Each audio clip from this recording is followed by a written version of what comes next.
Bien, bonsoir à tous et pardon pour le retard.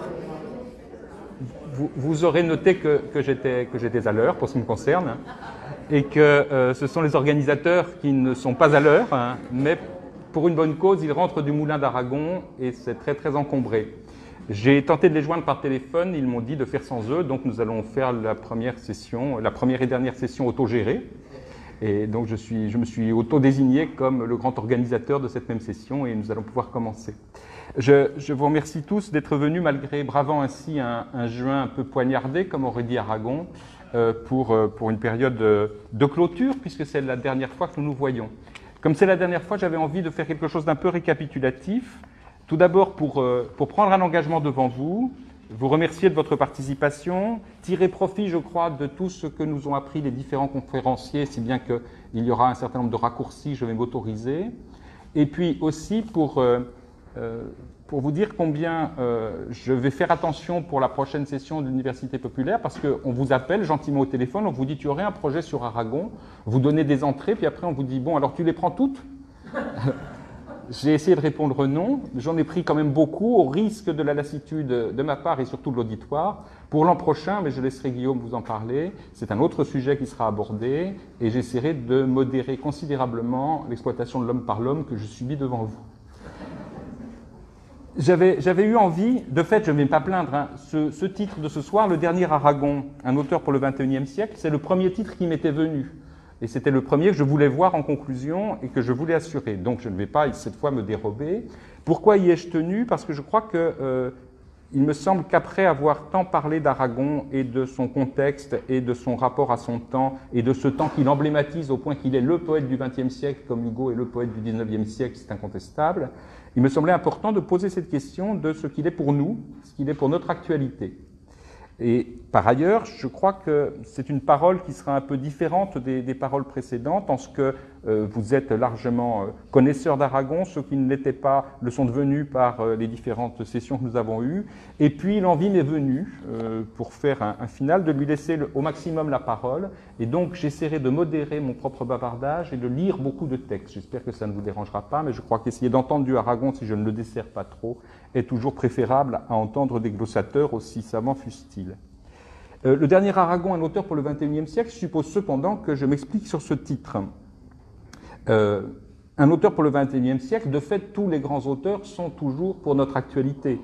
Il va de soi que Racine est pour le XXIe siècle, que La Fontaine est pour le XXIe siècle, que Flaubert est notre contemporain, et que Homère est un auteur pour le XXIe siècle. Ce n'est donc pas de renoncer soudain à cette conviction intime qui s'appelle la culture ou la littérature qui m'a conduit à vous proposer ce titre, un auteur pour le XXIe siècle. Mais c'est que je vois poindre concernant Aragon un léger danger. À force de reconnaissance patrimoniale, on peut se dire qu'elle n'est pas encore garantie, mais nous y travaillons. Et on y travaille parce que tout discours critique, le mien compris, travaille à cette intégration dans la littérature, dans l'histoire littéraire. On pourrait craindre qu'Aragon finisse par être coincé dans les circonstances qui furent les siennes et que son œuvre a, plus que tout autre, affronté, pris en charge et même défié. C'est effectivement un peu le cas à l'école, qui est un domaine que je connais bien, où Aragon est le poète de la résistance et le poète de l'amour quelquefois, presque exclusivement. Dans l'enseignement supérieur, ce fut d'abord le poète surréaliste qui fut reconnu, puis le romancier du monde réel à travers les concours, puisqu'on a eu la chance d'avoir successivement Les Voyageurs de l'Impériale et Aurélien dans différents concours. Et je ne saurais trop me réjouir que cette année que nous finissons ensemble du point de vue scolaire, les écoles normales supérieures aient fait le choix de mettre à leur programme le roman inachevé, c'est-à-dire enfin le début de cette troisième période dont je veux vous parler. Je ne dis pas que le poète de la résistance ne nous importe plus, ni même qu'il aurait perdu son actualité. Il est évidemment aussi un auteur pour le XXIe siècle. Mais je crois utile de donner la priorité dans l'œuvre d'Aragon cette fois à cette troisième période, toujours assez mal déterminée, qui est d'ailleurs le sujet qui a été le mien et ce avec quoi je suis entré en Aragon, si bien qu'il y a sans doute une part de témoignage autobiographique, rétrospectif et peut-être même poétique de ma part que je vais tenter d'assumer devant vous. Cette troisième période, elle est d'une part mal définie. Qu'est-ce que ça veut dire une troisième période? Bleu, grise, rose, pourquoi troisième? On sent bien qu'on a du mal à la déterminer. La vieillesse d'Aragon, l'après, on a tenté le romantisme sans le réalisme, quel lapsus, sans rivage. elle n'est pas très bien définie. D'autre part, courent sur elle particulièrement des légendes et des malentendus, et c'était sans doute ces malentendus que je souhaitais ici, avec vous, essayer de lever, et qui conduit souvent à voir une sorte de décomposition de l'œuvre, une sorte de chose qui se défait et qui s'interroge en se défaisant, ce qui est effectivement un des signes de cette troisième période, mais en faisant de cette décomposition une sorte de faillite, de défaite, de choses qui se défont, et non pas du tout une recomposition ou une reconfiguration de soi dans un immense travail qui s'étend sur plus de 26 années, de 56 à 82. Il y a donc un malentendu la concernant, une mauvaise désignation, et je crois que cette période est, en tout cas, je ne le crois pas, je le sens, c'est comme cela que je l'ai vécu, et c'est comme ça qu'elle m'alimente toujours, qu'elle est immédiatement agissante aujourd'hui, alors que un Racine ou un Homère suppose cependant un léger effort de recontextualisation pour qu'il le redevienne. Ma thèse serait ici donc ce soir que l'œuvre n'est pas une île, toujours pas une île, et tant mieux, avec la splendeur de sa propre géographie close. Elle est encore un archipel, elle est encore en gésine, elle est encore en formation, et elle nous convoque par sa forme, qui porte d'emblée nos préoccupations, qui ne nous atteint pas seulement par l'universel des grandes œuvres, comme un Racine ou un Homère, mais par le particulier de ce que nous en sommes, du point où nous en sommes. Je pourrais peut-être formuler les choses encore autrement. Elle n'est pas seulement agissante pour le lecteur, et c'est là où j'en viens à l'autobiographie, comme les toutes grandes œuvres, je crois qu'elle est agissante pour les écrivains, pour les poètes. Elle propose encore un vivier de ressources intellectuelles et formelles qui ne font pas seulement d'Aragon une grande référence, mais bien une écriture agissante, si l'on veut bien s'en emparer. Je dois ici à l'honnêteté de reconnaître que la parole n'est pas seulement savante ici, et qu'il y a du témoignage, de la dette, et même de l'amour. Je n'aurais pas écrit pour ma part, je n'écrirai pas, et en tout cas pas de la même manière, sans le compagnonnage assidu de cette œuvre. Vous me direz que c'est un bien faible surcroît de gloire pour Aragon de savoir qu'il porte aussi la responsabilité de la mienne, et j'en conviens bien volontiers. Mais c'est un très grand sujet de fierté pour moi. Et ce n'est pas parce qu'Aragon me nourrit que je théorise cette dimension d'actualité de son œuvre et d'actualité immédiate. C'est l'inverse. C'est parce que je crois profondément à cette nécessité, à cette immédiateté de sa parole, notamment dans cette dernière période, tant au plan esthétique qu'au plan politique, que j'ai eu la chance de monter en un sur des épaules de géants et de profiter ainsi de sa hauteur. Cela peut sembler un peu un paradoxe. Nul n'est plus inscrit, en effet, dans le XXe siècle qu'Aragon. Il l'a couvert, il l'a rempli, il l'a affronté. Et pourtant, il me semble qu'il y a dans la troisième période des éléments qui nous parlent immédiatement, qui affrontent notre question et qui renvoient aux préoccupations qui sont les nôtres. J'écarte immédiatement une préoccupation majeure dans cette période, nous en sommes d'accord, au plan politique, Aragon n'a pas dit grand-chose de l'écologie, je le reconnais volontiers. Il y a là une césure historique réelle, nous avons à sauver un monde naturel, il était dans une société où l'enjeu était de produire et de produire davantage que ceux d'en face pour pouvoir réussir à faire une société confortable et agréable pour tous. À part cela, ce manque, peut-être, direz-vous, et encore en cherchant bien, il y a des célébrations de la nature qui pourraient parfaitement fonctionner sur certaines affiches, à part ce point, qui est peut-être le point de faille et de transformation de l'horizon du XXIe siècle au regard du XXe, tout le reste est évidemment pour nous. J'avoue enfin une invitation assez grande. J'ai été frappé, c'est un témoignage que je vous donne ici, il y a quelques années maintenant, il y a assez longtemps, en 2007 si ma mémoire est bonne, lorsque les deux Pléiades sont sorties, certains ont acheté les coffrets, et j'ai été très très frappé du différentiel de vente entre le premier et le deuxième tome.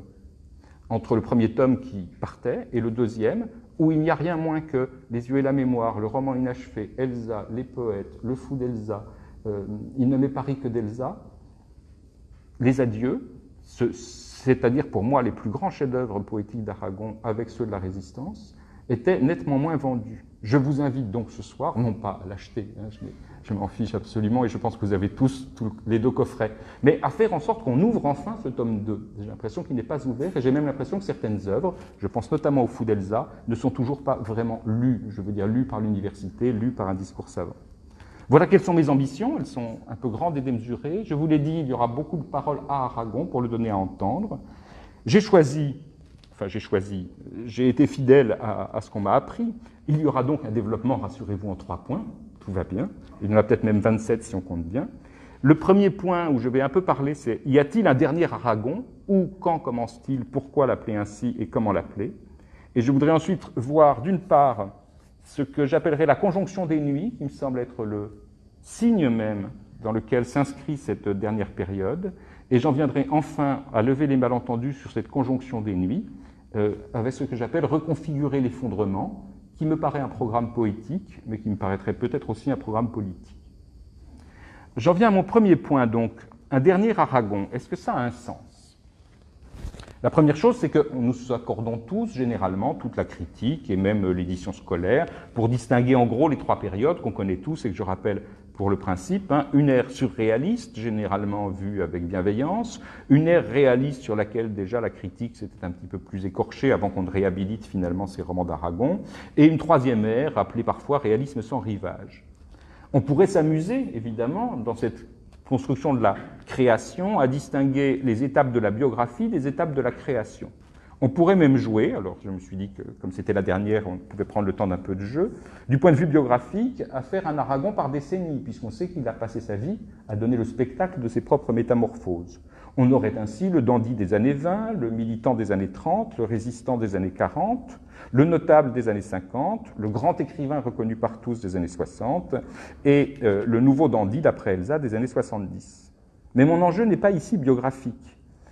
Mon enjeu est celle d'une cohérence qui s'ouvre, je crois, après 1956 et qui est assez simple à voir, c'est la cohérence de la rétrospection. En effet, le roman inachevé, comme chacun sait, est l'autobiographie poétique d'Aragon.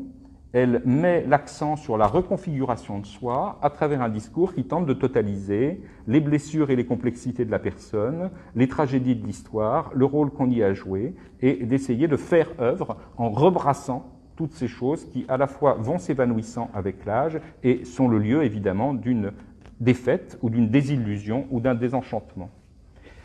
Cette rétrospection, elle est bien, je crois, le signe majeur, et cette reconfiguration de soi dans la rétrospection de la totalité des œuvres. Si l'on pense au poète, il s'agit bien de retravailler sa propre figure poétique et sa réflexion sur la poésie. Le Fou d'Elsa, qui est l'ouvrage plus rétrospectif que celui qui va jusqu'avant 1492 et la chute de Grenade. Henri Matisse roman est la reconfiguration de tout ce qui a été écrit sur Matisse pour faire œuvre à partir d'une réflexion sur les relations à Matisse. Les chambres sont une totalisation des chambres parcourues devant l'affrontement de la nuit. Les Incipites est l'essai sur la création et la réflexion sur l'écriture. La mise à mort est une reconfiguration de soi dans l'espace romanesque qui est l'équivalent, je crois, dans le roman du roman inachevé. Blanche ou l'oubli, comme son nom l'indique, s'interroge sur ce qu'on écrit de l'histoire, comment on peut l'écrire. Il ne met Paris que d'Elsa à une dimension ontologique. J'ajouterais même que l'histoire parallèle de l'URSS et des États-Unis écrite avec Mauroy est bien un travail d'historien et de rétrospection affrontant ou confrontant les 2 pays, puisque chacun des grands écrivains était chargé d'un des pays. Ajoutons, c'est bien connu, mais ça montre bien le signe qui est à la fois dans la création et dans la configuration de l'œuvre, que la réécriture des communistes est une réécriture, que l'œuvre poétique dans laquelle Aragon va se lancer est évidemment une œuvre où il s'agit de totaliser ce qu'on a écrit et d'essayer de faire sens et forme avec tout ce qu'on a écrit. Et plus évidemment encore, dès 1964, les œuvres romanesques croisées étaient bien, du point de vue éditorial, une reconfiguration de toute l'œuvre. Les 3 chantiers, donc, du rapport à soi, du rapport à l'histoire et du rapport à l'écriture et à la création, se redéploient et se redéplient ensemble en rebrassant ce qui fut pour essayer de produire quelque chose qui fasse forme et qui fasse sens. C'est l'enjeu majeur de cette période et cela va se jouer à la fois dans l'écriture, dans la réflexion sur l'écriture, dans l'autoportrait ou l'autobiographie, dans la mise à nu du mécanisme romanesque, je pense à une nouvelle comme Le Mentir vrai, qui est un art poétique de cette réflexion sur le roman, mais ça se jouera aussi dans les écrits d'Aragon sous la forme d'essais, comme les Incipit, voire dans les projets éditoriaux, qui à chaque fois sont une tentative d'autoportrait ou de retotalisation de soi. Évidemment, cette période existe. Elle est donc très clairement marquée par cette rétrospection. Elle existe véritablement. Elle a son unité et son mouvement sera d'aller chaque fois un peu plus profond. Au départ, on rebrasse d'abord son histoire, puis on rebrasse son histoire et son écriture, puis son histoire et l'histoire qui en est racontée par d'autres et son écriture. Et c'est finalement une configuration de soi qui se met à nu, avec une première personne qui apparaît de plus en plus évidemment comme problématique, questionnante, mais en même temps le fruit de l'écriture. On pourrait encore ajouter les entretiens, qui sont autant de rétrospection et d'explicitation de soi, qu'il s'agisse d'entretiens avec Francis Crémieux, enregistrés en 1963 et publiés en 1964, ou Aragon parle avec Dominique Arban, qui sont autant, là encore, d'autoportraits. J'avais proposé pour les entretiens d'Aragon avec Dominique Arban un autoportrait au magnétophone, puisque c'est enregistré. Toutes ces figurations ou reconfigurations de soi sont évidemment le signe dominant de cette troisième période, avec une évolution puisque à chaque fois on fait un cran de plus dans la reconfiguration de l'archive. C'est évident si l'on voit l'évolution entre faire des préfaces pour les œuvres romanesques croisées, puis finalement faire une œuvre qui entoure l'œuvre poétique tout en la retotalisant dans l'œuvre poétique complet, ou bien la différence entre les écrits sur l'art et Henri Matisse-Roman qui tente de reconfigurer de manière labyrinthique et qui s'amuse à faire labyrinthe aussi la totalité de ce qu'il avait pu écrire sur Matisse, de ce qu'il avait pu penser de Matisse, jusqu'à faire du roman l'histoire de sa propre écriture. J'y reviendrai un peu plus tard. Il y a donc un signe de reconfiguration et de renouvellement de l'œuvre. Dire 1956, c'est juste pour l'œuvre, mais pas tout à fait. Il faudrait dire 1954.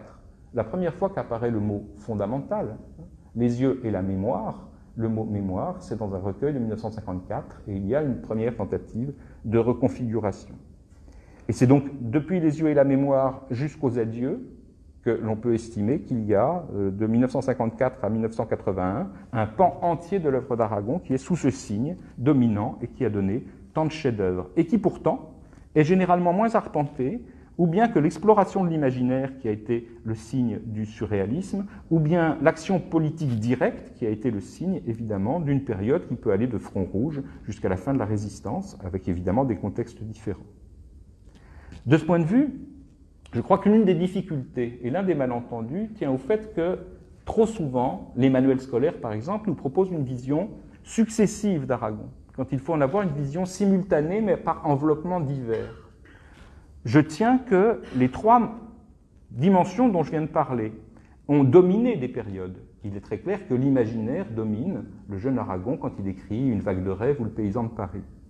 Il est bien clair que le souci d'une efficacité politique immédiate domine une esthétique comme celle de Front Rouge tout autant que celle du Crève-cœur. Il s'agit d'agir immédiatement, de faire une poésie qui affronte ou qui résiste.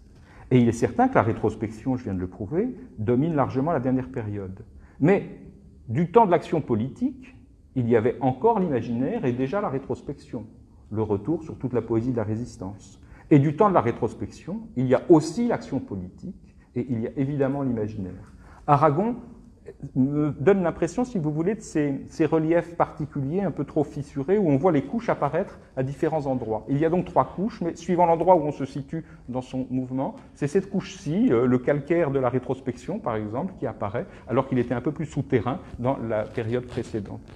Et c'est sans doute aussi de ne voir que le signe de la rétrospection, qui est le malentendu majeur sur cette période de l'œuvre, ce qui donne généralement lieu, dans des lectures plus ou moins bienveillantes, à Aragon essaye de sauver la mise. Alors, rappelons qu'il n'a aucune mise à sauver, il a un débat à mener, et que s'il a tant écrit, ce n'est pas pour sauver une mise ou noyer le poisson, qui sont à peu près les deux niveaux énonciatifs qu'on pourrait avoir pour ceux qui proposent ce genre de lecture de la troisième période, mais c'est parce que c'est compliqué d'expliquer le XXe siècle, c'est compliqué de s'expliquer dans le XXe siècle. C'est peut-être avec cette entrée, sans doute, qu'on gagnerait à comprendre les choses. S'il vous fallait absolument une date de naissance de ce dernier Aragon, je le daterais encore un petit peu en avant de 1954, je le daterais de 1952. Et ce n'est pas moi qui le dis, c'est Aragon lui-même.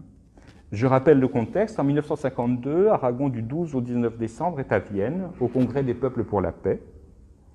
Il fait le 17 décembre un discours qui est un discours pour lui très important, puisque c'est un discours qui lui permet de récapituler à Vienne l'ensemble de son engagement anticolonialiste.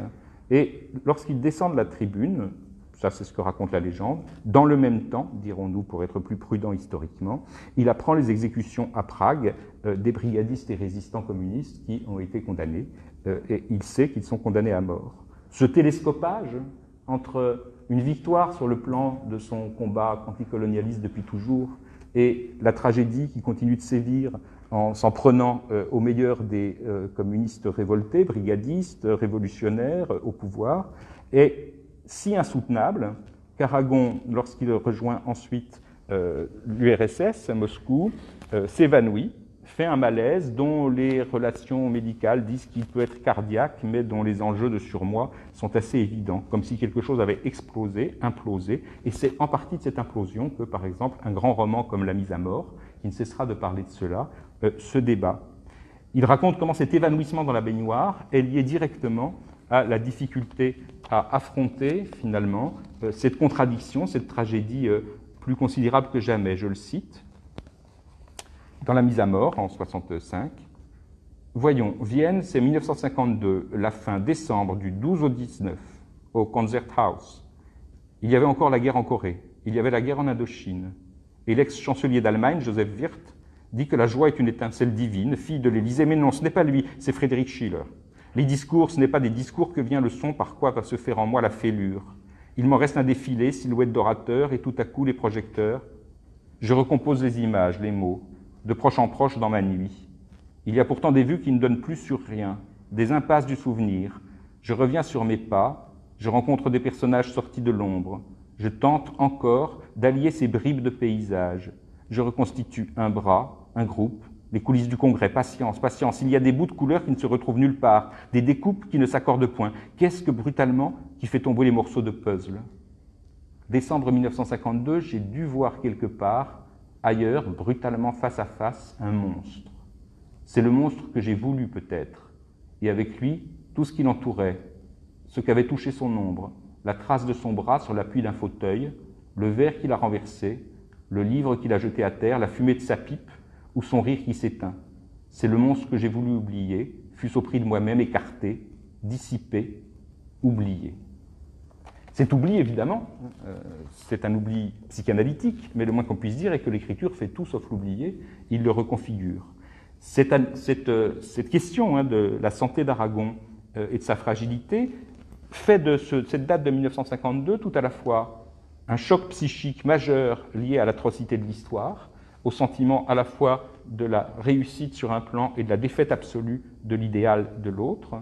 Elle fait aussi l'entrée en Aragon en vieillesse, parce que ce n'est pas indifférent pour la rétrospection que cette dimension de la vieillesse, lui qui était dans une santé éblouissante. Elle est racontée, et ce retour est raconté, notamment par Pierre Daix dans sa première biographie. C'est à leur retour à Paris que Pierre Daix voit arriver un Aragon terriblement vieilli et une Elsa très fatiguée de retour du RSS, qui lui dit, quand elle est dans ses bras et qu'il la porte pour franchir le sol gelé, cette fameuse formule, souvent citée et souvent déformée, elle lui a dit précisément « Pierre, ce sont des hitlériens ». À partir de 1952 et de cette formulation donnée, la rétrospection politique, la réexplication avec soi devient absolument nécessaire. Elle prendra les formes longues, lentes, laborieuses, qui sont liées à la fois au contexte d'énonciation, mais aussi aux difficultés d'essayer de penser le tragique du XXe siècle. Dernier point de cette rétrospection, il est évident que l'œuvre d'Aragon s'éclaire aussi d'un autre affrontement à la nuit. Il y a la nuit de l'histoire, ou en tout cas le désenchantement historique, ou en tout cas savoir comment s'y prendre avec la tragédie, mais il y a évidemment le vieillissement personnel. Il est indéniable que les chambres, les adieux, sont tout entiers sous le signe de la mort. Les chambres de la future mort d'Elsa, crainte, terrorisée, au point que c'est un des plus beaux poèmes d'amour qui soit, mais d'un amour déchirant et déchiré, sur ces chambres où s'atteint le lieu de nous, où toute chose se dénoue, où s'atteint avec atrocité, avec angoisse, la possibilité de cette défaite qui paraît en 69, un an avant la mort d'Elsa, ou bien le vieillissement d'Aragon lui-même qui réfléchit vis-à-vis de la propre nuit dans laquelle il va lui-même s'engloutir. La mort est proche. Le vieillissement conduit évidemment à repenser une vie qu'on a vécue, et il faut un peu de matière première pour ce faire, ou une œuvre qu'on a faite. Les trois, évidemment, jouent ensemble. C'est parce qu'Aragon est plus âgé, parce qu'Aragon est au seuil de la mort, mais c'est aussi parce que l'histoire conduit Aragon à repenser sa propre trajectoire, et c'est enfin parce que l'œuvre est connue et reconnue. En effet, s'il y a un enjeu esthétique de cette œuvre, c'est que c'est une œuvre qui devient effectivement assez autoréférentielle. Aragon a toujours joué, évidemment, avec ses propres textes. Dès le premier, le deuxième était là pour à la fois faire allusion au premier et contredire, puisqu'il écrit « Je n'écris jamais que pour me contredire ». Néanmoins, il faut évidemment une certaine notoriété, une connaissance du lecteur pour un jeu tout simple. Par exemple, quand dans Blanche ou l'oubli, 1967, Aragon décide de donner à l'un de ses narrateurs le nom de Geoffroy Gueffier, mais qu'il le fait naître en 1897. Évidemment, ce 1897 n'est éclairant que pour quiconque sait qu'Aragon lui-même est né en 1897 et que ce double a donc au moins sa même trajectoire du point de vue des ans. À chaque fois, évidemment, il y a un jeu de surimpression ou d'autotextualité, pourrait-on dire pour utiliser un mot savant, qui ne peut se faire que sur la base d'une œuvre et d'une œuvre déjà connue et déjà su. Mais ces trois dimensions, à mon avis, ne se paralysent pas l'une l'autre. Je ne crois pas que le désespoir d'Aragon soit tout entier du côté de l'affrontement ou du fait qu'il envisage désormais la mort devant lui. Je ne crois pas que le désespoir d'Aragon soit non plus tout entier un désespoir historique, parce que s'il n'y avait que du désespoir, sans doute n'écrirait-il pas. Je crois que les trois se colorent les uns les autres, mais en tout cas, on n'est pas quitte en disant c'est simplement qu'il s'explique, ou c'est simplement qu'il est vieux, ou c'est simplement qu'il est triste. Les trois se combinent, mais les trois s'éclairent l'un l'autre. Voilà quels éléments je pouvais vous donner pour justifier mon dernier Aragon, et pour vous dire que ce dernier est un massif considérable, et qu'on pourrait appeler l'Aragon de la rétrospection, mais de la rétrospection configurative, pour utiliser un mot un peu laid. J'en viens à cette question de la rétrospection. Elle a suscité beaucoup de malentendus. Vous connaissez sans doute le roman inachevé. On pourrait dire que dès le roman inachevé, le malentendu se fait. On le voit très nettement dans la préface 10 ans plus tard d'Étiamble. En 1966, c'est la préface qui figure encore dans l'édition Poésie Gallimard. Étiamble fait une préface plutôt louangeuse à l'endroit d'Aragon pour rappeler évidemment que des choses les ont séparés. Ces choses s'appellent la politique et ne sont pas désignées en tant que telles. Mais nous avons cette formule « Aragon ne règne plus, il aime, et je puis donc à nouveau l'aimer ». Toute la thèse d'Étiamble est que Aragon, en se tournant sur son passé, se dépolitise, ou pour parler comme Baudelaire le proposait, se dépolitique. Or, il n'y a rien de plus politique que d'essayer de reconfigurer l'histoire du siècle et de penser le sort du sujet qu'on y a été. Il y a une sorte de volonté de limiter l'analyse politique à des poèmes directement militants, qui sont assez peu nombreux d'ailleurs dans l'œuvre d'Aragon, et ne pas voir que c'est de la poésie politique au sens propre, que de poser un sujet dans un siècle de tourmente, de se demander comment il se débat, ce qu'il en a fait, et d'essayer d'expliquer l'histoire du siècle. Ce n'est plus de l'intervention immédiate, mais c'est de l'intervention médiate, et c'est peut-être de la configuration de la pensée du siècle fondamentale. D'autre part, dépolitiquer lorsqu'on fait le fameux poème Strophe pour se souvenir, repenser à la Deuxième Guerre mondiale, rendre hommage à Manoukian 11 ans après, en rappelant 11 ans déjà que cela passait vite 11 ans, ce n'est pas complètement anodin du point de vue politique non plus, sur la mémoire de la guerre, sur ce qu'on a fait de la résistance et ce qu'on a fait notamment des résistants étrangers. Il n'y a donc pas à essayer de séparer, encore une fois, dissocier. Je crois que c'est ce geste de la dissociation qui crée le malentendu et qui permet d'expulser un peu les plus grandes œuvres d'Aragon. Il n'est pas en repli de quoi que ce soit. Il est sur le terrain politique d'une autre manière, et d'une manière qui consiste à la penser. Cette rétrospection, on peut la voir aussi, comment ne pas la voir à l'œuvre, dans Le Fou d'Elsa. Le Fou d'Elsa, comme vous le savez, est un texte qui prend le soin de raconter, sous la modalité d'une épopée élégiaque, puisque l'épopée d'une défaite, la perte de Grenade par le roi Boabdil, le dernier roi musulman et arabe d'Espagne. Quoi de plus rétrospectif que de se réfugier avant 1492 pour essayer de plonger dans les racines les plus lointaines d'un songe de Grenade ou d'une rêverie de Grenade.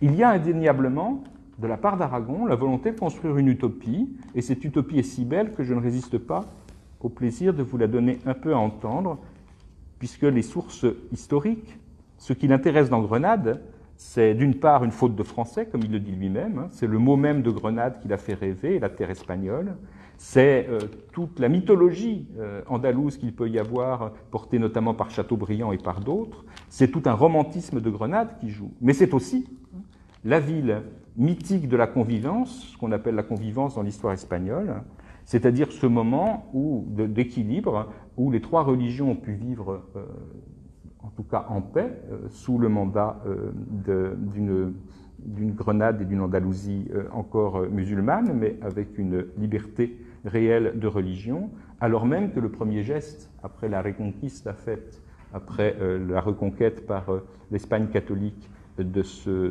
territoire, le premier geste sera l'expulsion des Juifs d'Espagne, qui suit immédiatement la reconquête. Aragon rêve donc à une société qui est peut-être un modèle de société, qui est peut-être l'autre nom de l'utopie, on y reviendra, et il le fait notamment dans le Funduc, et notamment dans la Bourse aux rimes. Et voilà ce que l'homme du Marge improvise un poème en réponse à l'étranger. Que ce soit Allah que mon maître serve ou Jésus, ne m'est point d'indifférence, bien que je n'ai après tout croyance que de la plénitude ou non de mon écuelle. Voyez-vous, ce n'est pas pour les vergers lourds d'abeilles, ni pour les mines ou l'argent lavé dans l'eau de la rivière que nous sommes prêts à mourir, mais pour l'Andalousie, pour ce creuset de l'homme et de la douceur, cette épaule de chair où je m'appuie à la fin de ma journée, pour l'odeur du jasmin dans le repos du soir. Et le juif est bien plus près de mon cœur sans doute que dans Grenade agrandie, que le barabir qui vient d'au-delà de la mer avec le bleu de sa barbe et me ressemble, ou le castillan qui a du mort dont je sens plus souvent qu'il ne pense, le bâtard, comme sur l'austérité du mur, a poussé la joue barbe. Nous vivons après tout en bonne intelligence ici, nous et nos chiens de prince. Et je fête le Miradjan, le jour où Mozarabe, d'ailleurs, qui est la Saint-Jean. Je ne veux pas qu'un berbère ici régnant m'ordonne de renverser mon vin par respect de la religion, ni que l'évêque de Cordoue arrive avec ce prétendu roi d'Espagne pour brûler qui ne confesse point sa foi. Au premier, je dis que la Mecque est de l'autre côté, qu'il aille au désert se nourrir comme la perdrix. Et à ce monarque avec ses chevaux mangés de tiques, qu'il regarde la maigreur de son peuple avant d'envahir ma vigne. Nous ne sommes pas de ceux qui se contentent d'un oignon sur du pain bis. Nous avons inventé la rime et la musique aussi bien pour les autres que pour nous-mêmes, car nous partageons toutes choses de plaisir et d'utilité avec celui qui vient pacifiquement s'asseoir sur notre terre chaude et fertile, et qu'il apprenne de nous à greffer l'arbre et cultiver les fleurs, où nous avons amené l'eau de très loin par la ruse et la roue. Et si ma fille alors lui ouvre sa robe, qu'ils prennent plaisir ensemble. Ainsi, l'étranger perd jusqu'à la mémoire d'autre chose que l'Andalousie. Ainsi, la lumière andalouse entre en lui comme le ruissellement des montagnes, comme la royauté de l'homme et la griserie d'un printemps de surprise entre la neige et le feu.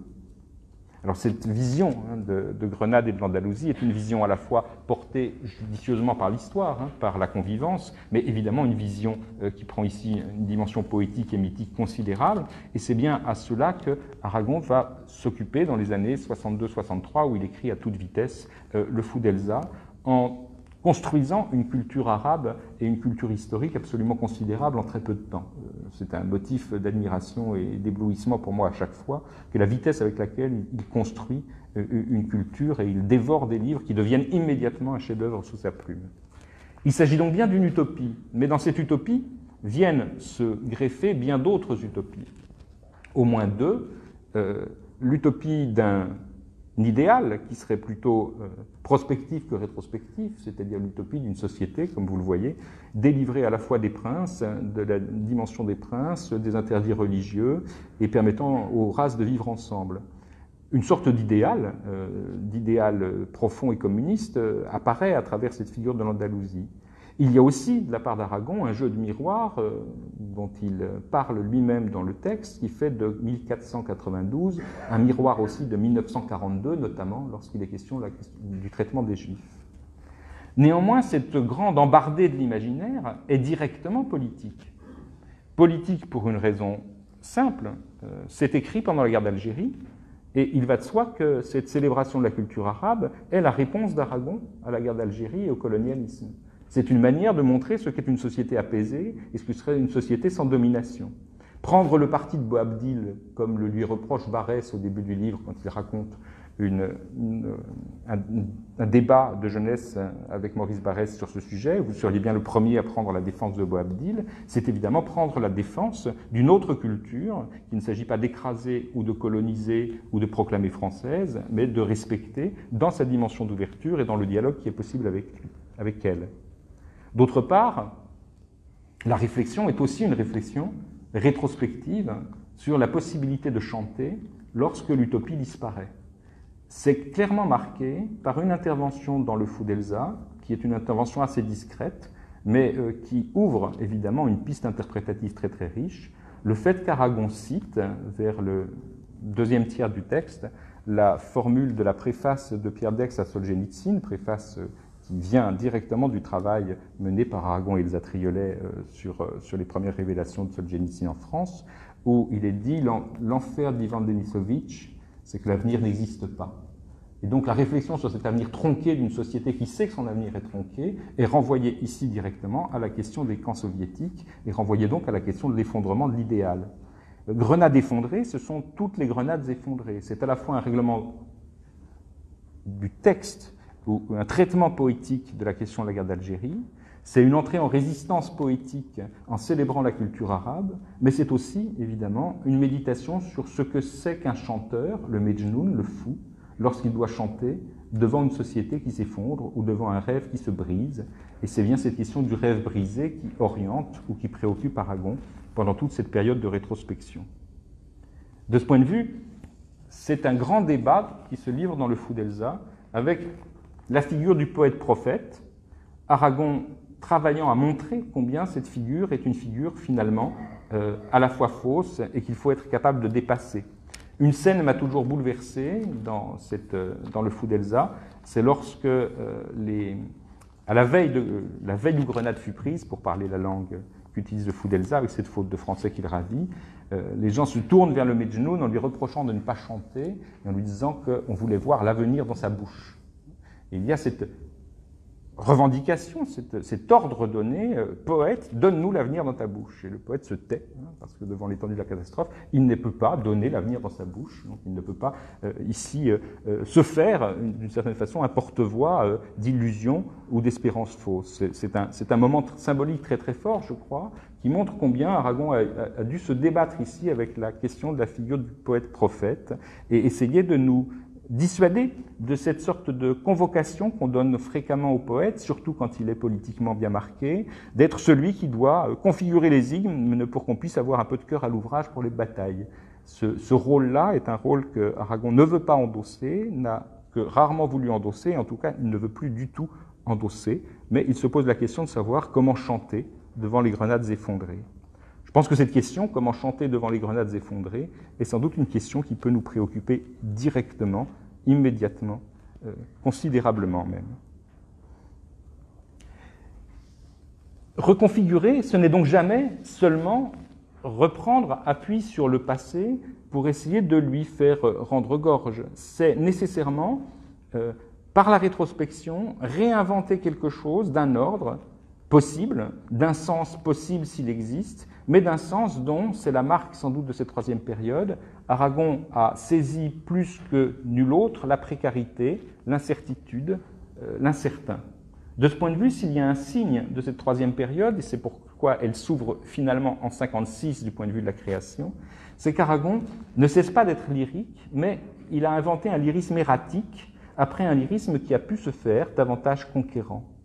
Ce lyrisme erratique, c'est un lyrisme qui continue à exploiter l'extraordinaire puissance poétique d'Aragon, mais avec une sorte d'incertitude de ses propres retours, d'insatisfaction sur sa propre localisation, un lyrisme qu'on pourrait dire tremblé, incertain, et toujours ouvert à la possibilité de sa défaite ou de sa nuit, mais porté par une énergie absolument considérable. Je passe ici parce que c'est le plus évident. Voici les retardataires, nous avons décidé de faire dans l'autogestion, mais nous laisserons la parole au chef ensuite. Cette reconfiguration, il me semble qu'elle apparaît assez évidemment et très nettement dans un splendide poème, donc j'espère que si je ne le massacre pas, qui est un poème très tardif, qui montre bien la superposition des enjeux dont je vous ai parlé, puisqu'il s'appelle « L'an 2000 n'aura pas lieu ». Or, l'an 2000 a eu lieu, nous en sommes d'accord, enfin, si ma mémoire est bonne. Mais il est certain que l'an 2000 n'aura pas lieu pour Aragon, c'est ainsi qu'il l'envisageait. C'est un poème des adieux. Je crois que c'est un art poétique pour notre temps, en tout cas je le tiens pour cela. En tant que ce que j'y vois, je préfère le commenter avant pour que vous puissiez entendre ce texte si je ne le desserre pas trop. Ce que j'y vois, c'est la réclamation d'une parole qui dise la vérité, mais qui n'a plus son lieu, et qui, en tout cas, n'a plus le lieu solennel qui avait pu être le sien, comme si le lyrisme avait perdu son monument, si j'ose dire, comme s'il avait perdu son socle. Mais ce n'est pas parce qu'il a perdu son socle qu'il n'est pas encore plus intense. Et il pose la question d'un lyrisme de l'errance, d'un lyrisme justement qui n'a pas son lieu. Ce lyrisme est un lyrisme lié à la mort d'Aragon, c'est indéniable, l'an 2000 n'aura pas lieu, mais c'est un lyrisme aussi qui s'en prend à la totalité de l'histoire, en conjuguant l'histoire personnelle et l'histoire du siècle de façon splendide. Donnez-moi votre cathédrale pour à voix haute y dire ce que je porte en moi comme un enfant qui ne bouge pas encore. Ne craignez rien, mon chant ne va point déranger l'ordonnance. D'ailleurs, pour au besoin le brouiller, n'avez-vous pas le bruit broyé des grandes orgues? La musique au balcon de bois qui tord cruellement ses bras, n'avez-vous pas les plâtres peints pour détourner la vue, l'encens pour aveugler de cendres les narines?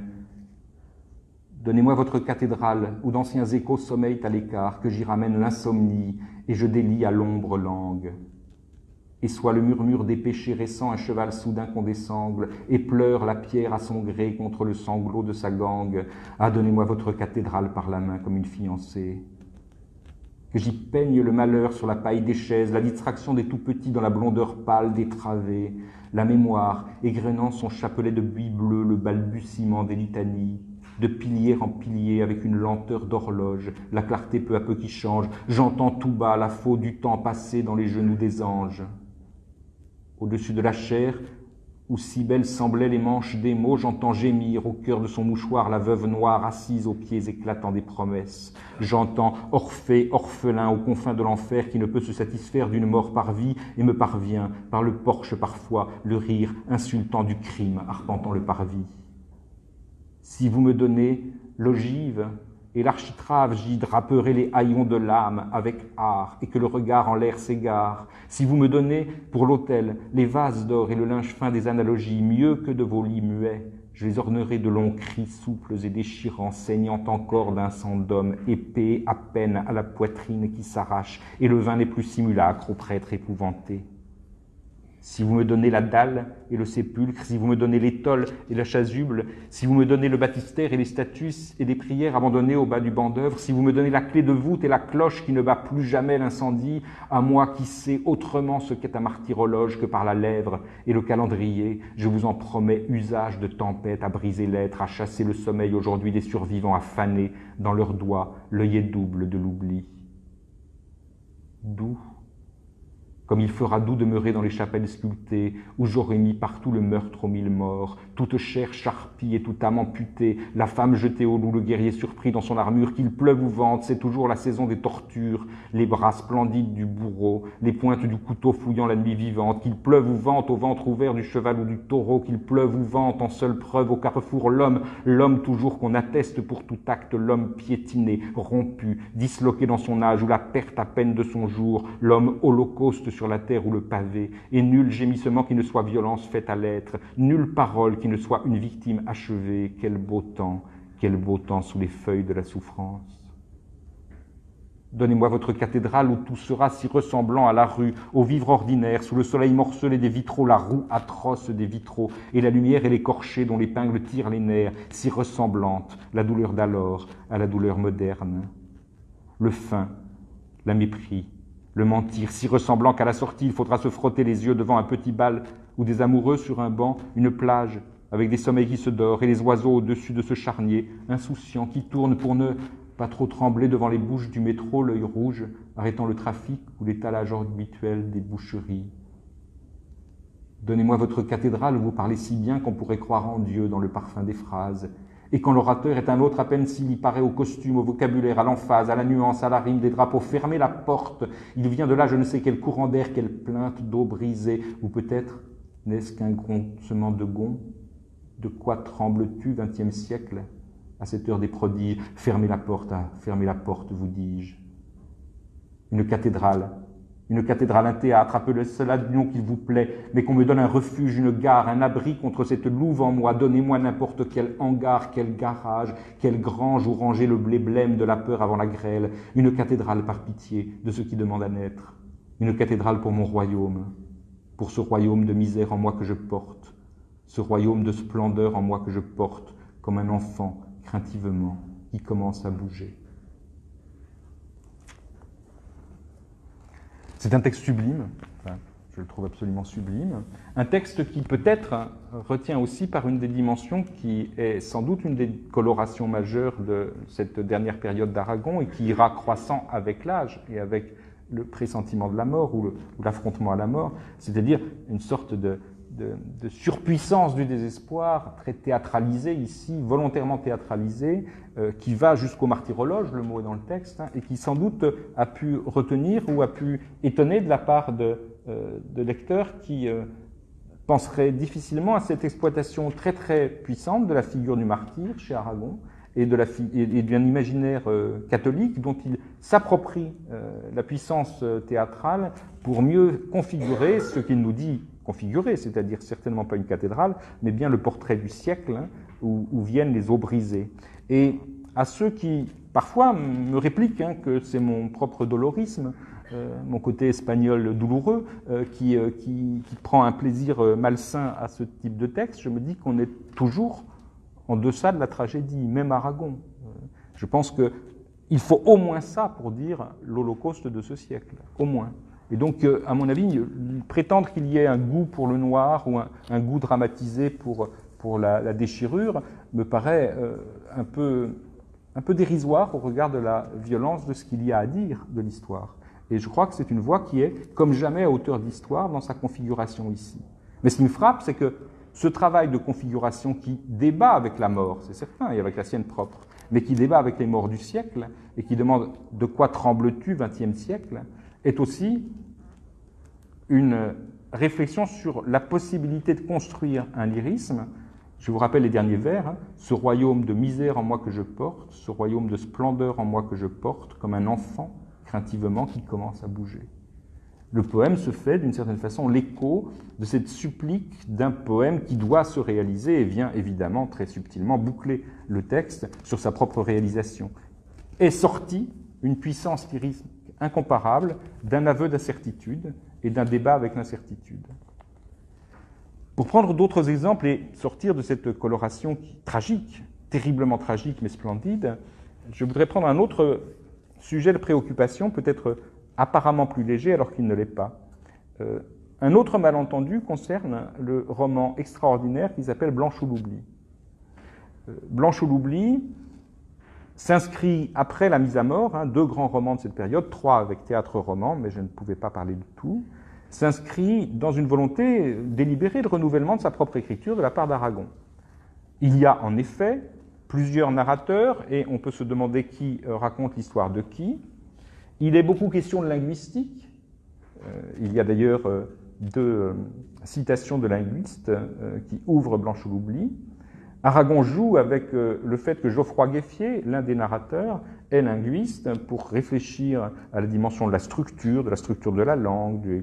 Bon, bref, vous l'aurez compris, nous sommes dans les années 60, nous sommes en plein structuralisme, en plein nouveau roman, et Aragon travaille avec des enjeux énonciatifs qui racontent des enjeux d'écriture, mais il n'a pas attendu le nouveau roman, sachons-le ensemble, pour que le slogan du nouveau roman, en tout cas tel que Ricardou l'avait défini dans ces années, c'est-à-dire le roman est moins l'écriture d'une aventure que l'aventure d'une écriture, ce fameux discours. Il se trouve qu'Aragon a toujours pratiqué l'aventure de l'écriture et que les incipites nous racontent qu'il ne sait pas qui est l'assassin et que c'est bien l'écriture qui produit l'œuvre, et il le savait et il le pratiquait bien avant que le structuralisme donne une dimension théorique à tout cela. Il est question, évidemment, de Jean-Luc Godard, qu'Aragon d'ailleurs salue dans ces années-là. Il est question de Michel Foucault, j'y reviendrai. Tout cela fait que la légende veut qu'Aragon court après, désespérément, une tentative de renouvellement, en courant après une modernité qui ne serait pas la sienne. C'est évidemment tout l'inverse. Aragon travaille avec ce matériau et il faut lire, en tout cas j'ai toujours lu et je crois que Aragon nous le prouve, ce livre comme une manière de dire à ces jeunes romanciers qui renouvellent le roman, voilà ce que vous auriez pu faire, voilà ce qu'on peut faire avec vos ingrédients, voilà quel est le roman qu'on pourrait écrire avec ce que vous proposez. Et loin d'essayer de coller, enfin cette vision est toujours quand même assez orientée, un Aragon qui courrait après la dernière mode. Loin de coller à la dernière mode, même s'il y a chez Aragon un snobisme revendiqué, un dandisme revendiqué, il s'approprie les choses et il fait imploser ce système. Ce qu'il y a d'extraordinaire dans Blanche ou l'oubli, ce n'est pas un roman d'un romancier dit traditionnel qu'Aragon n'a jamais été, essayant de mimer des procédures modernes ou modernes à l'époque. C'est quelqu'un qui s'approprie pleinement l'esthétique qu'on lui propose, qui la fait sienne, qui l'intègre donc dans son propre champ lyrique et qui surtout la fait imploser. Parce que ce qui arrive, c'est qu'Aragon n'exploite pas un système énonciatif du type « j'invente un narrateur, mais on ne dira pas qui il est ». Il fait en sorte que le narrateur change en plein milieu, en disant « on va changer de Dieu ». Il fait pivoter cela. Et finalement, le texte explose sous la puissance de son écriture, au-delà des procédés avec lesquels il a pu travailler. Ce n'est donc pas du tout, contrairement à la représentation qui en est souvent faite, un moment où Aragon essaierait de coller à l'actualité littéraire en courant après des procédés, c'est un Aragon qui s'approprie cette nouvelle modernité, qui dit voilà ce qu'on aurait pu en faire, et qui l'a fait exactement imploser. Il est assez difficile de ne pas voir la dimension systématique des œuvres dites des nouveaux romanciers, sauf celles qui, à mes yeux, s'affrontent à l'histoire, comme celle de Claude Simon, ou celles qui ont une écriture toute particulière, comme celle de Nathalie Sarraute, parce qu'elle a un secteur très particulier. Mais la construction, ou le procédé, ou la procédure structuraliste, d'une certaine façon, fait procéder au regard de cette sorte de gigantesque tambouille qu'Aragon en fait pour la dynamité de l'intérieur et la faire absolument exploser. J'ajoute qu'il y a et aussi évidemment une écriture qui travaille avec ce qui était le grand mot de l'époque, l'intertextualité, puisque c'est un grand débat, Blanche ou l'oubli, avec l'éducation sentimentale, en tant qu'il s'agit là encore de reconfigurer et sa vie sentimentale et affective et la vie politique, comme dans l'éducation sentimentale de Flaubert, mais à la lumière du XXe siècle. L'objet majeur de la réflexion de ce roman, c'est l'oubli, comme son nom l'indique. Et Aragon, à travers une citation d'un linguiste du XIXe siècle, nous montre que le héros profond de ce roman, c'est la catacrèse. Et il explique ce qu'est la catacrèse, c'est quand un mot change de sens ou s'approprie un sens autre, une dérivation en gros, mais la catacrèse intervient quand le mot qui désigne une chose différente, la première chose que le mot désignait a disparu. C'est bien que pour Aragon, il y a un tour de passe-passe. Il reste le mot, mais le mot ne désigne plus qu'une chose alors qu'il en désignait deux, et celle qu'on connaissait auparavant a disparu. Or, cette question de la catacrèse n'est pas du tout une question de rhétorique ou de stylistique. C'est une question profonde qui est aussi l'un des enjeux, et ce pourquoi Aragon nous parle, et nous parle très directement, qui est la question de la transmission. La question de la transmission et de l'oubli. Je vous rappelle ce que disait le roman inachevé. On sourira de nous pour le meilleur de l'âme, on sourira de nous d'avoir aimé la flamme au point de devenir nous-mêmes l'aliment, et comme il est facile après tout de conclure contre la main brûlée en voyant la brûlure, on sourira de nous pour notre dévouement. La question de savoir comment on va écrire l'histoire est une question déterminante. Il en va évidemment de son travail, mais il en va aussi de notre héritage. Que va-t-on dire de ce XXe siècle après que l'on sait qu'il n'a pas forcément été gagné par l'idéal que l'on portait ? Mais il y a d'autres enjeux. J'en donne quelques exemples, ils sont plus plaisants et ils nous feront quitter la noirceur terrible de l'an 2000 n'aura pas lieu. C'est ici. Moi, je ne l'écoutais plus. J'en étais resté à quand j'avais votre âge. C'est ce que je pourrais dire à Marie Noire. Marie Noire est le jeune personnage qui est né en 41, lui, et qui a donc 25-26 ans au moment de la rédaction. Elle me regarderait avec un air incrédule. Pour elle, je n'ai jamais eu son âge, et d'ailleurs, c'est vrai. Je n'ai jamais couru les plages avec les pieds palmés pour la chasse sous-marine. Je n'enregistre pas les conversations de mes amis sur magnétophone. Je me faisais foutre à la porte des Deux Magots pour avoir eu la prétention d'y entrer sans veston en plein juillet 22. Et je me promenais sur les grands boulevards avec une barbe, c'est qu'elle était fausse. Au moins 2 ans plus tôt, la barbe, si j'y réfléchis. L'histoire est incompréhensible sans ces attendus-là. C'est bien parce qu'on oublie de l'en munir qu'elle a toujours l'air gréco-romaine et qu'une génération ne comprend plus rien à ce que racontaient ses aînés. S'il ne s'agit pas, comme on l'a fait, de jouer Tartuffe en complet veston, il faut traduire tout ce qui se décale dans le temps avec la langue de son temps, ses techniques et le bazar qui se démode d'un salon des arts ménagers à l'autre. La plus petite inexactitude dans les machines à laver ou les tailles-crayons rend nos mensonges sans vraisemblance. Il faut que Manon soit comprise du dedans par les beatniks et qu'il n'y ait pas de doute à avoir sur les cils artificiels qu'elle porte. Mais Marie Noire alors, je ne dois pas oublier que moi qui vous parle, je n'ai jamais rencontré Marie Noire.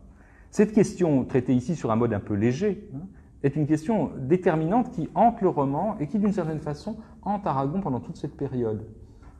J'ai toujours été très frappé par l'usage des notes, un usage ludique qu'il fait, mais il a publié les premières notes adjointes à ses poèmes dans le crève-cœur, manière de marquer, des notes très courtes, qui mentionnaient simplement les lieux de publication. Manière de marquer une vérité référentielle et un lieu de publication de ces poèmes de la Résistance.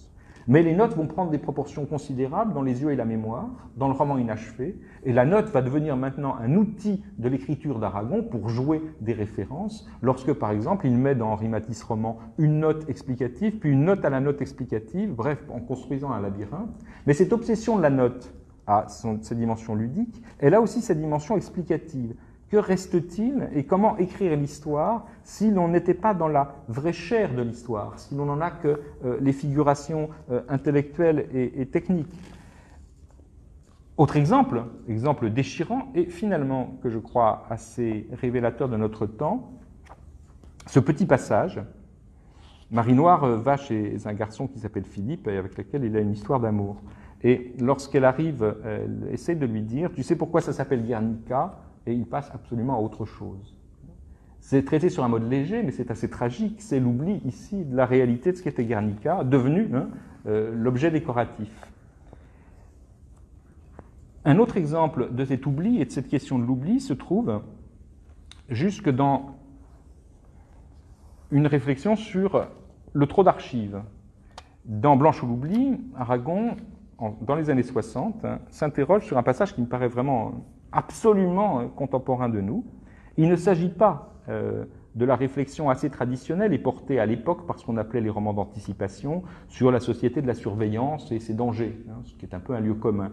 Aragon est au-dessus de ce lieu commun-là. Je vous cite cela, ça se passe au moment où Geoffroy Gueffier se rend compte qu'il y a des appareils, des instruments de communication. Il paraît que nous sommes des milliers et des milliers dont les moindres inflexions sont ainsi surprises, épiées, inscrites. Quelque part, on ne sait où, dans ces placards, ces couloirs sans yeux, ces coups d'ombre entre nous et les autres. Partout dans le monde, d'étranges voyeurs aveugles, avec toute la finesse d'ouïe de la cécité. Tout ce que je dis se grave, s'aggrave, s'agrafe, se greffe. Des rubans, des fils, des cheveux, des buissons de mots saignants, de mots ébouriffés, des mots qui pantellent. Tout cela se brouille, s'embranche, s'imbrique, s'ébrèche et se brise, s'ébroue et se frise, dans le magnétophone aphone où les phrases s'effritent. Bon, admirable phrase, on va la refaire d'ailleurs. Tout cela se brouille, s'embranche, s'imbrique, s'ébrèche et se brise, s'ébroue et se frise dans le magnétophone aphone où les phrases s'effritent. Que ce soit pour la science ou la police, à chaque minute du jour et de la nuit s'accumule une telle quantité de confidences, d'aveux, d'imprudence, de vœux, qu'il ne suffirait pas de la vie de tous ceux qui respirent à cette minute pour la déchiffrer seulement, cette minute. Ce que les appareils abandonnés à eux-mêmes par l'univers enregistrent d'elle. Voilà. L'enjeu pour Aragon, ce n'est pas tant cette société de la surveillance, c'est est-ce que ce n'est pas l'immense amnésie que l'hypertrophie communicationnelle? L'univers humain accumule ainsi dans ses valises, sans nombre, les témoignages illimités, inconscients d'une époque, et rien ne permet de croire qu'un temps vienne où l'on n'arrivera pas, je ne sais par quelle invention, à lire plus vite qu'on ne parle. Nous n'avons pas encore, si nombreux que nous nous y mettions, pu épeler tous les papiers, les pierres gravées, les messages, les livres que les siècles nous ont laissés, mais voici que de plus en plus, sur des grimoires nouveaux, s'accumulent les signes d'une vie incompréhensible peut-être à jamais. Nous allons étouffer l'humanité tout entière dans cette immense poubelle des secrets, dans le croisement de ces lumières noires, de ces témoignages pathétiques, irrécusables, confondants. On va tellement en savoir de tout et de tous qu'il sera tout à fait impossible de s'y reconnaître. Et les appareils atteindront à des rapidités par quoi toute lumière apparaisse balbutiée, bégayée, obscure.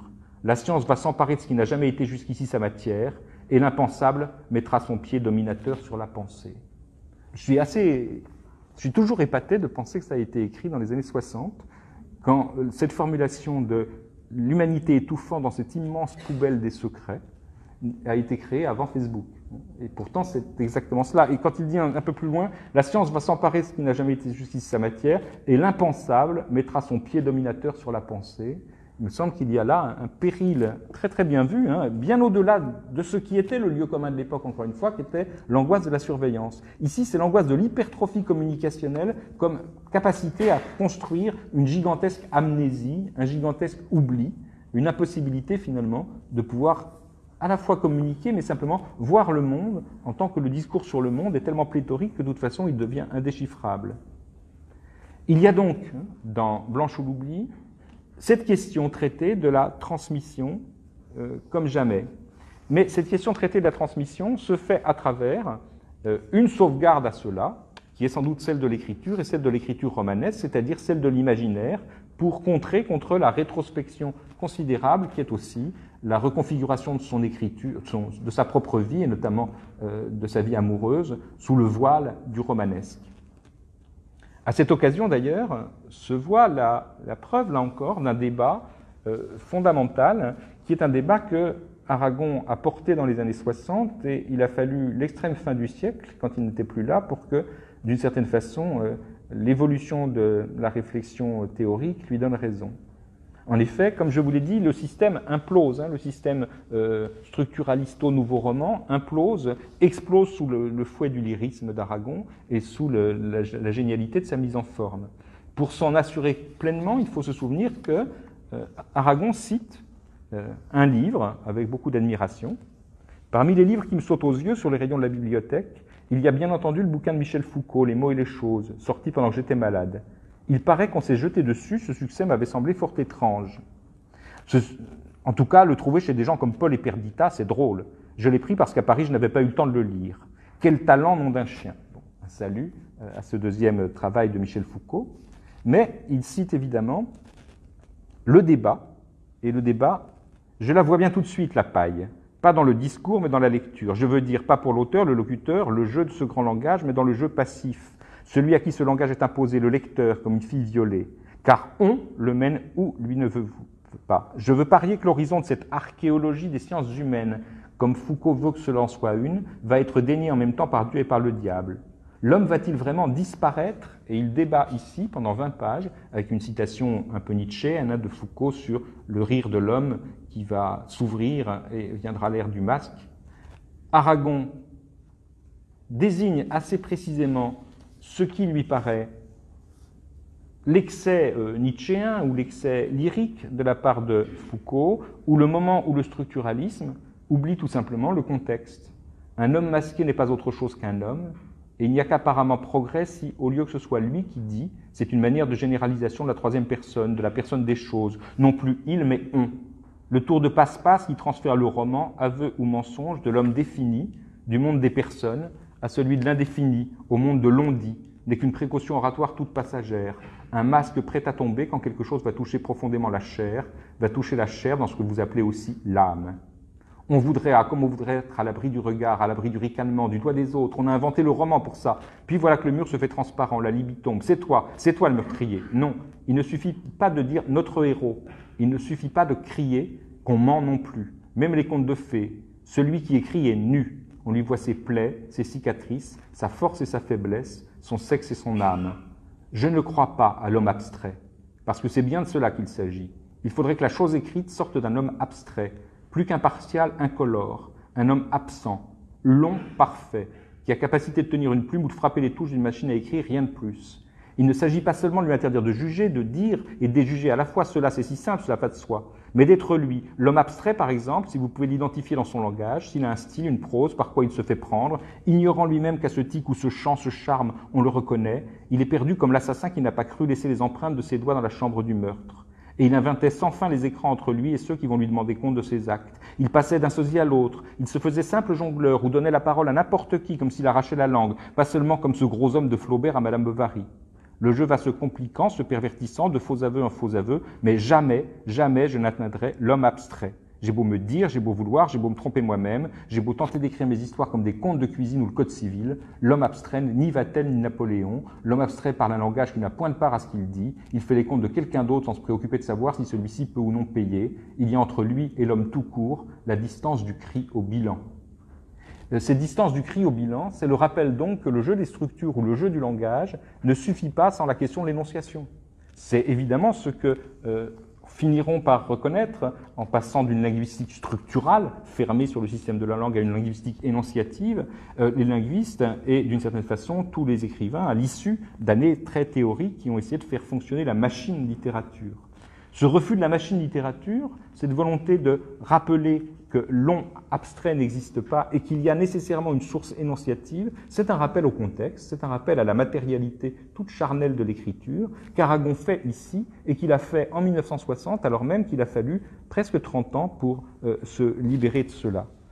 Il y a dans cette question, dans Blanche ou l'oubli, toute une série donc de réflexions qui visent à lutter contre l'extraordinaire amnésie du siècle, la possibilité de son étouffement, soit sous le poids de sa propre mémoire qui ne trie plus, soit sous le poids de la réélaboration de l'histoire par ceux qui ont gagné, et ça c'est un sujet qu'il doit à Elsa Triolet, qui sans doute l'a devancé là-dessus, comment on écrit l'histoire et comment l'histoire est écrite du côté des vainqueurs.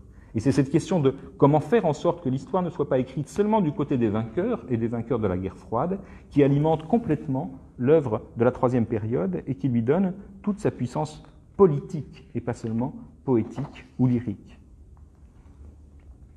De ce point de vue, il est certain que la nuit est la nuit de nous, la nuit est la nuit de l'histoire, et qu'il s'agit bien de chanter dans la nuit. Je suis assez frappé de voir à quel point l'autre grief fait à Aragon est, généralement, dans le discours qui continue de dominer, c'est celui de ne s'être pas expliqué. Ce que je vous dis depuis longtemps déjà en lui donnant la parole, c'est à quel point il n'a cessé de s'expliquer. À quel point il n'a cessé de s'expliquer sur sa propre responsabilité dans le malheur commun, mais aussi sur la propre grandeur qu'il reconnaît encore à sa trajectoire et qu'il reconnaîtra de moins en moins, en devenant de plus en plus sombre à mesure que la mort s'approchera de lui. À quel point il a tout dit de ce qu'était la désillusion, dans une évolution de plus en plus marquée. J'en donne un seul exemple avec un texte de 1966, généralement moins connu et très beau, qui s'appelle « L'élégie à Pablo Neruda ». Dans cette élégie à Pablo Neruda, par le biais du dialogue avec Pablo Neruda, Aragon explique de façon très précise ce qu'il considère désormais de son rôle historique, de ce qu'il y a fait. Pablo, mon ami, tu disais avec ce langage angoissant, où se font paroles étranges, n'est large espace que douleur et n'est univers que le sang, si loin que j'aille, rien n'y change. Je connais ce souffrir de tous qui donne à la bouche de tourments, amers comme l'aubépine, à tous les mots, à tous les cris, à tous les pas, les errements, où l'âme un moment se devine. Pablo, mon ami, nous sommes les gens de ce siècle incertain, où rien ne tient ni les toitures, et quand sur la hauteur nous croyons voir se lever le matin, c'est un phare au loin de voiture. Nous sommes les gens de la nuit qui portons le soleil en nous, il nous brûle au profond de l'être, nous avons marché dans le noir à ne plus sentir nos genoux sans atteindre le monde à naître. Pablo, mon ami, le temps passe et déjà s'effacent nos voix, on n'entend plus même un cœur battre. Tout n'était-il que ce qu'il fut, tout n'était-il que ce qu'on voit, tout n'était-il que ce théâtre? Peut-on vraiment se contenter de la couleur de cruauté où vivre semble au mieux survivre, où nous aurons au mieux été des enchanteurs désenchantés d'avoir chanté pour or le cuivre? Pablo, mon ami, qu'avons-nous permis? L'ombre devant nous s'allonge, s'allonge. Qu'avons-nous permis, Pablo, mon ami? Pablo, mon ami, nos songes, nos songes. L'idée d'un soleil trompeur, qui a été une métaphore qui a fait Flores, est ici clairement dite. Des enchanteurs désenchantés d'avoir chanté pour avoir le cuivre, qu'avons-nous permis? La réflexion sur sa propre participation et sur le fait d'avoir été roué par une histoire rouée, si j'ose dire, se dit absolument clairement, sans même plus le filtre de la métaphore qui a été le tremblement de terre pendant tout ce texte, puisque ce texte est né d'un tremblement de terre qui a détruit la maison de Pablo Neruda. Et à partir du tremblement de terre, il dit que la terre triche et il passe son temps dans une sorte de jeu subtil de déni, de dire je ne parle que de la terre, mais évidemment il brise là encore le masque et ce qui apparaît, c'est très très clairement ce désenchantement, cette désillusion apostrophant Pablo Neruda sur un engagement commun et sur ce que cet engagement a pu faire ou ce qu'il a pu perdre. Quand on lui reproche de ne pas s'expliquer alors qu'il passe son temps à raconter l'histoire du siècle, c'est sans doute parce qu'il ne dit pas ce qu'on voudrait qu'il dise. Et ce qu'on voudrait qu'il dise, c'est qu'il aurait eu tort du début à la fin. C'est ce que j'appelle généralement la prime au déchirement de la carte. Un auteur communiste est supportable à mesure qu'il a quitté le parti à telle date. Non, celui-ci, il est encore mieux, il l'a quitté à tel autre, non à tel autre, non à tel autre. Il se trouve qu'Aragon, à la fois porte le poids d'avoir échoué, et porte le poids que nous portons tous, d'une certaine façon, de la déchirure d'un rêve, ou de la désillusion d'un rêve, mais il ne revient pas sur le fait qu'il a eu raison de s'engager, comme il le pense, et il ne revient pas non plus sur la nécessité qu'il y a à continuer à s'engager. Ça ne plaît peut-être pas, mais on ne peut pas dire qu'il ne s'explique pas, il passe son temps à cela. On ne peut pas dire non plus qu'il ne s'explique pas sur ce qui est son propre désarroi, parce qu'il a un désarroi historique, il le dit en permanence. Simplement, il ne le dit pas pour s'arrêter là et dire « j'ai donc tout perdu ». Il dit « à partir de ce désarroi, que fait-on ? À partir de cette défaite, que fait-on ? À partir de cette complicité avec les forces du mal, alors qu'on pensait être exclusivement les forces du bien, que peut-on faire ?» Toute question fondamentale, évidemment, fondamentale, mais pour lesquels il semble bien que la réception continue d'être une réception politique et ce que j'appelais des malentendus n'en sont pas tant qu'elles sont un agissement d'une volonté de réception politique. J'en donne un autre exemple. Le fou d'Elsa s'achève par tu ne blasphémeras pas le nom du Seigneur puisqu'il n'existe pas. On ne peut pas être plus clair sur la dimension athée de cela. Lorsque le Fou d'Elsa a été republié dans la collection de la Pléiade, Philippe Solers, dans le Nouvel Observateur, avait expliqué que Aragon, il n'a pas dit noyer le poisson, mais c'était bien ça, se lance alors avec frénésie dans une dérive coranique.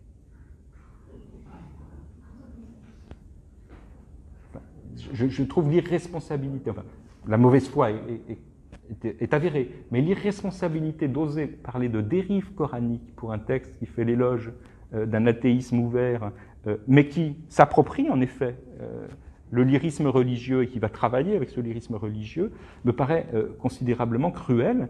Et il me semble qu'il y a d'autres cruautés. On pourrait se demander aussi s'il n'y a pas la volonté ici de jouer avec d'autres carrières de communistes qui ont pu dériver vers le coranique. Mais il y a en tout cas une complicité avérée avec la force du mensonge ici, complète. Et l'on voit bien que, loin d'être dépolitisée, cette troisième période permet de régler les comptes avec Aragon par le biais du malentendu. Il sera donc dit qu'au lieu d'être créateur, il est celui qui court après la mode. Il sera donc dit que lorsqu'il explique très précisément ce qu'il fait dans une œuvre aussi massive et gigantesque que le Fou d'Elsa, il est en pleine dérive coranique, que lorsqu'il récupère les images de la prophétie religieuse pour les retourner et les repenser, il reste évidemment un être qui se maquille. Jusqu'à la question du masque sera exploitée chez le vieil Aragon. Il est bien évident qu'un être qui se masque dit qu'il est masqué et donc ne ment pas puisqu'il se masque. Or, le masque devient la preuve de ce qu'il ment, alors que les seules personnes qui mentent sont celles qui ne portent pas le masque, puisque nous en portons tous un, mais que nous ne le montrons pas. La grande différence, c'est qu'Aragon le montrait. Il y a donc un retournement systématique de tout le travail exploratoire, sans doute parce qu'il s'agit de ne pas entendre cette écriture de l'histoire, parce que c'est une écriture de l'histoire qui dit à la fois la souffrance et l'atrocité du XXe siècle, qui dit le désarroi de ceux qui ont porté un idéal, mais c'est un regard qui ne s'avoue jamais vaincu. Et je crois que c'est bien ça le problème. C'est un regard de la défaite, mais pas de vaincu. C'est un regard qui réfléchit à ce que signifie chanter la défaite, ou chanter dans la défaite, et qui réélabore du coup l'histoire pour éviter qu'elle ne soit racontée sur le modèle exclusif de ceux qui ont pu l'écrire, et qui l'écrivent en refusant la possibilité qu'elle pût être autre chose, qu'elle ait pu être autre chose. L'enjeu majeur d'Aragon est donc bien un enjeu politique, en même temps qu'un enjeu subjectif. Certes, il s'agit d'essayer de redonner du sens à une existence fragilisée. Certes, il s'agit de prendre appui sur l'œuvre et sur l'expérience acquise pour pouvoir explorer plus profondément des arcanes intérieurs qui sont de plus en plus labyrinthiques, parce qu'il va de plus en plus vers la complexité. Mais cette introduction à la complexité intime et personnelle est aussi une introduction à la complexité de l'histoire. Je crois que, pardon d'y revenir, et ce n'est certainement pas pour mettre en avant, mais Je dois, pour ma part, qui ne suis pas de la génération d'Aragon et qui même ne l'ai pas connu, d'avoir saisi plus précisément ce qu'il en était de l'histoire du XXe siècle, à la lire non pas en adhérant à tout ce que dit Aragon, mais à la lumière de ce qu'Aragon nous en dit, à la lumière de ce qu'Aragon nous en explique, à la lumière de ce qu'il en fait, de ce qu'il en élabore ou de ce qu'il en réélabore, pour mieux comprendre que ça ne correspond pas exactement au manuel d'histoire, et notamment au manuel d'histoire d'aujourd'hui. Je ne vais pas insister, parce que je crois que vous le savez, sur la dimension plus personnelle de ce travail politique et de cette capacité d'immédiateté politique d'Aragon dans le travail qu'il a pu accomplir, notamment durant l'année 68 et notamment durant l'invasion et la répression de Prague. Il est évident qu'il a jeté ses derniers feux dans cette bataille de 1968, bataille de 1968-69, qui le conduit, là encore, à être ce que est nécessairement un communiste, je crois, c'est-à-dire un communiste critique. Ces mots sont évidemment pour moi un pléonasme, même s'ils ont été peut-être un peu trop longtemps un oxymore. Ce communiste critique, c'est celui qui s'est lancé à cœur perdu, et rien n'est plus déchirant pour moi que cet été 68, et à partir du 21 août, on sait combien il a jeté les lettres françaises, les préfaces, le travail intellectuel et littéraire dans cette dernière bataille, qui était une dernière bataille parce qu'il fallait que celle-ci, il la gagne. Et il l'a évidemment perdue, et il l'a perdue simplement parce que les forces même d'un grand intellectuel et d'un grand poète ne sont pas suffisantes face à l'horreur et à la tragédie de l'histoire. Il s'agira donc, pour lui, après ce travail politique considérable et après la perte du journal qui en est d'une certaine manière la conséquence en 72, il s'agira donc de dire le malheur, dire la défaite, et c'est ce que je voudrais, pour ne pas abuser de votre temps, essayer de vous montrer à travers deux textes dont je crois qu'ils sont le point exact de là où nous en sommes. Dans La mise à mort, qu'on a trop souvent vu parce qu'il y a une dimension d'autoportrait, et d'autoportrait dans un miroir, puisque le récit de la mise à mort, l'équivalent pour moi du roman inachevé en matière romanesque en 65, c'est l'histoire, tout commence avec, comme vous le savez, un homme qui se regarde dans le miroir et qui a perdu son image dans le miroir. Et c'est une immense réflexion sur l'autoportrait, la possibilité de la représentation de soi, l'image de soi perdue. Mais cette dimension esthétique considérable n'est pas seulement solipsiste, elle renvoie effectivement à la question de la possibilité de la représentation. Et elle interroge, avec une question très très actuelle, la possibilité de la représentation. Je cite, il s'agit ici, Misha, c'est Koltsov, nous sommes au début du roman, et Aragon se souvient d'un déjeuner dans les années 30, 36, 37, avec cet envoyé que chacun connaît, Koltsov, qui a été brigadiste et qui a été le représentant de l'URSS et qui a travaillé pour le Parti communiste pendant la guerre d'Espagne. En décembre, Misha avait encore fait un long discours, 2 heures, devant les écrivains. On n'a pas su tout de suite. Il avait dû être arrêté le lendemain, ou presque. Qu'est-ce que cela signifiait? Maria disait que cela devait s'arranger, impossible. Comme un imbécile, j'ai été parler à l'ambassadeur. Tout ce qu'on voulait. Michel, je ne pouvais pas le croire. Qu'aurait-il pu me répondre d'autre, cet homme, que ce qu'il m'a répondu? Maria attendait, jouait avec le gosse, puis, avec des mois, c'est quand Fougère devait chanter Eugène Odéguine au Metropolitan Opera, où elle n'avait eu qu'un essai malheureux. Il y avait des années, nous étions sur le point de nous rendre à New York, l'exposition s'y ouvrait. Finalement, Maria s'est décidée, elle est partie avec l'enfant pour Moscou, pensant plus facilement y avoir des nouvelles.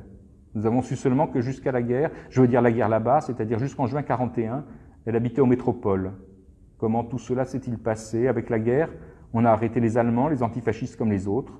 Personne n'a plus revu Maria. Le petit, peut-être, c'est douteux. Quelqu'un en connaît-il la trace? Misha, quand il a été réhabilité en 54, on a dit qu'il était mort en 42, quelque part, loin. Le détail, ce n'est pas leur genre. Qu'est-ce que vous voulez que je voie quand je regarde la glace?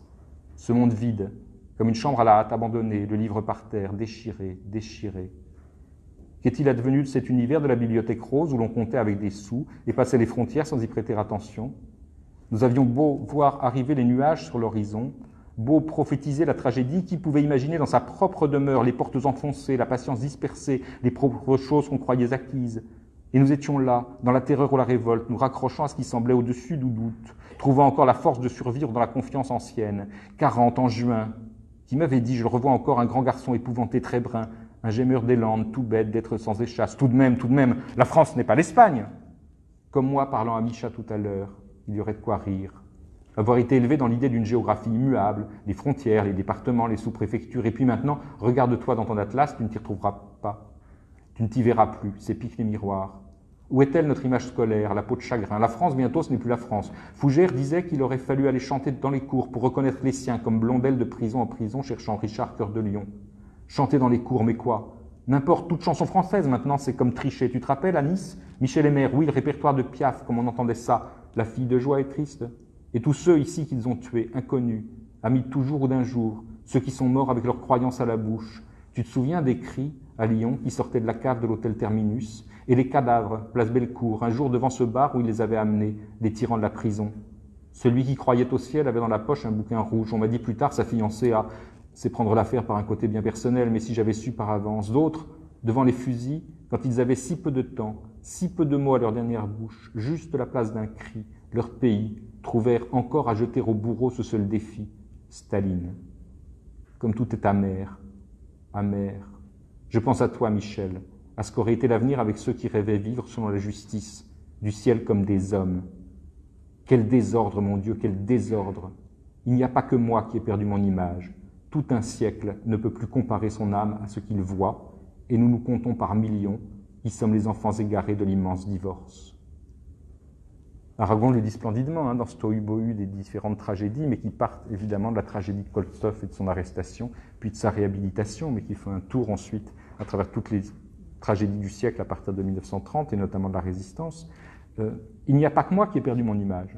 Il le dit, la lecture n'est pas seulement la lecture de la perte de son image. Tout un siècle ne peut plus comparer son âme à ce qu'il voit, et nous sommes les enfants égarés de l'immense divorce. Cette impossibilité donc d'adhérer à une histoire, puisqu'on voit qu'elle triche, qu'elle ment, et jusque dans les actes d'héroïsme, il y a quelque chose qui la dément, et qui dément la possibilité de l'espérance à l'idéal sous la forme qu'il avait jusqu'ici, montre la nécessité, qui sera sans doute la leçon d'Aragon, celle qui se répercute partout et que vous connaissez très bien à travers un texte que je n'ai pas voulu vous imposer parce qu'il est, lui, très connu, mais il est évidemment le testament d'Aragon, c'est l'épilogue des poètes.